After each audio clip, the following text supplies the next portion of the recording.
Welcome to the Augmented City, one of many futures in which AI and augmented reality have transformed how we see cities and ourselves. The story you're about to hear is one exploring what's the worst or the best that can happen, and how we might stop it or help bring it to fruition. After listening to each story, ask yourself, is this the city and the future that we want? At long last, our Federated nightmare is over. The International Confederacy of Nightmares gathered in either Iceland and Estonia each year in January, when the night was all day long. Reykjavik and Tallinn split the duties. Tallinn because it had the digital framework to federate the shadow municipalities and grant them more real access to authority by expanding services. And Reykjavik because it was a party town, especially when the aurora was out. Right when the real world, whatever that meant anymore, was focused on resolutions and productivity and drinking more water and being more friendly or whatever their resolutions were, the nightmares were in camera, comparing the vices of their respective niches. The nightmares had started out as a post-pandemic. It didn't matter which one, really. All pandemics were so depressingly similar. Measure to get people out of their hidey holes to spend money at bars and restaurants and clubs and culture. That was a stated goal. The other, more long-term goal was for young people, or any people to be honest, to meet one another thanks to these pro-social measures, and maybe, hopefully, fingers crossed, boost flagging fertility rates and declining marriage numbers and the ensuing collapse of the tax base. The nightmares were on a mission to save humanity with fun. Some space agencies from around the world even began hosting events with the nightmares, because they, in theory, were experts in how to get communities to gel and might have something to say about how to help off-world colonists not turn into horror movie cliches about small groups in isolation. No one wanted another Roanoke, or another Salem, or another Jonestown. Surely, the logic went, the nightmares could help keep the vibes high. And then things warmed up, and the nights got busy, and the vibes got weirder. Biologists specializing in nocturnal mammals had been suggesting this might happen for a while now. Some mammals who were effectively diurnal, like lions and cheetahs and jaguars, and other threatened big cats in extremely hot environments, were far more active at night when it was cooler than they were during the day.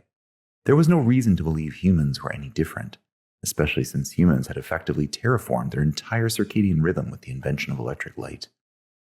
Centuries of data said humans working, eating, and generally not resting after dark was bad for the species.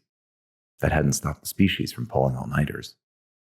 Now, more and more of the world had learned what both grad students in hot climates and humans in past centuries already knew. The night was the only time it was possible to do any real work. The only time it was possible to think. The only time you actually felt like yourself, or the person you remembered yourself to be, and not some monster fueled solely by ambient heat. Construction? Far easier when workers and machines alike weren't collapsing in the heat. Shopping and retail? The people of Spain and Egypt and everywhere else that observed a siesta had known it was better at night for literally centuries. Legislation and deliberation?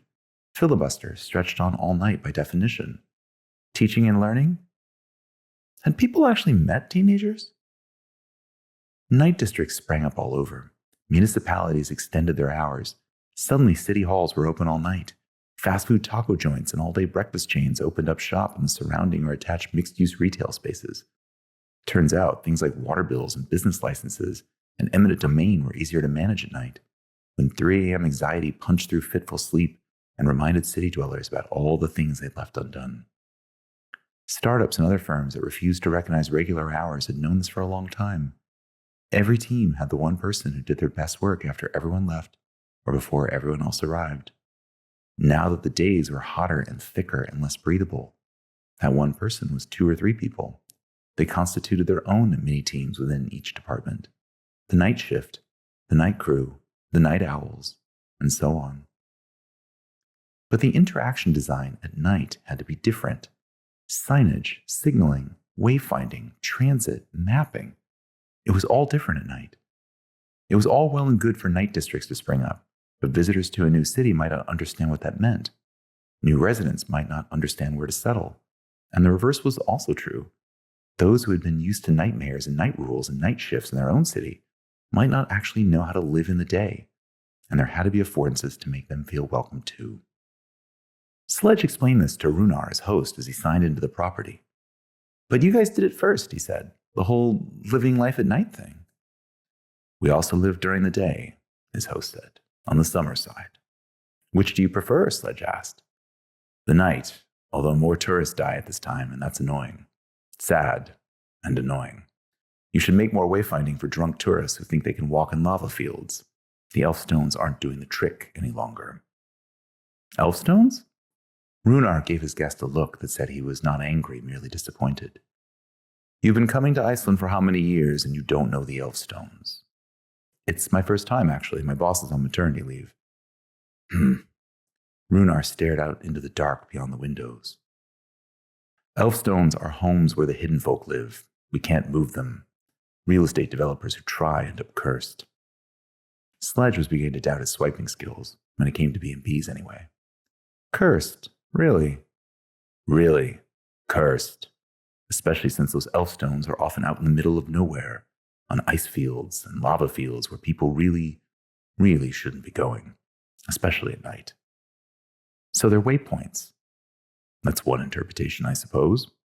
Like the ancient tsunami markers in Japan, the ones that say where not to build. Possibly. Well, now I just want to see one.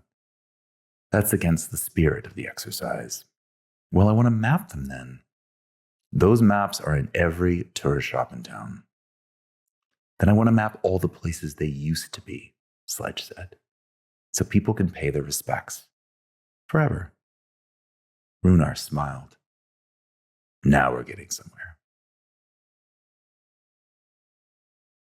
I'm Greg Lindsay, and you've been listening to The Augmented City, a new report by the Urban Tech Hub at Cornell Tech's Jacobs Institute on the threats and opportunities of AI and augmented reality at urban scale.